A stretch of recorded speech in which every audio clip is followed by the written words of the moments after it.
It's like, what were you doing with my drapes? The drapes that were hanging in the apartment. I never got the answer to that. Hi, this is Kari from Sky Properties, and today we're going to talk about a couple of different kinds of notices that you might need to serve on a tenant. So the first one I could talk about is a 3-day notice to pay rent or quit. That is when a tenant does not pay rent. You serve them on the day after rent is due or the grace period in your lease, which is probably a safer bet. You're going to serve a 3-day notice to pay rent or quit. They then have 3 business days to pay their rent, and then if they don't, you can start an eviction. That's one kind of notice. The next kind of notice, you used to be able to serve a 30-day notice and change in terms of tenancy, but in rent-controlled buildings, they no longer allow that unless the tenant agrees to it. So you have to be careful with changing terms of tenancy in a rent-controlled property. Now, I can see why you might want a mutual agreement if you're going to change a lease, but sometimes things are super simple, like a parking spot or something else, and you just can't do it anymore.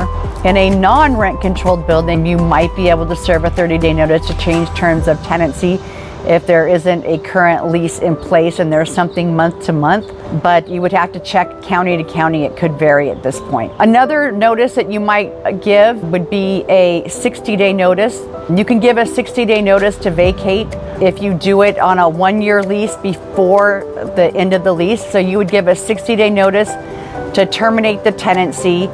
That would be served 2 months before the end of the lease. Another 60-day notice that you would serve on a tenant that's been there for more than a year would have to have a very good reason as to why you want them out. That very good reason would not be in your opinion. The very good reason would be in a judge's opinion. So if you're going to take a look at a lease violation and try to get a tenant to correct it, our policy at Sky Properties is to send 2 written notices. If it's a serious violation, we follow that up with a 3-day notice to perform or quit. Again, it would have to be a very serious violation for a judge to take it seriously. So take that into consideration. A 3-day to quit, you would want to serve that on someone who was getting naked in your building or saying lewd remarks, a serious nuisance in the building. But again, this would have to be very well documented and you'd have to be able to prove it. So it's important to know what notice to serve and when. Probably the easiest way to do it is to go to the apartment association,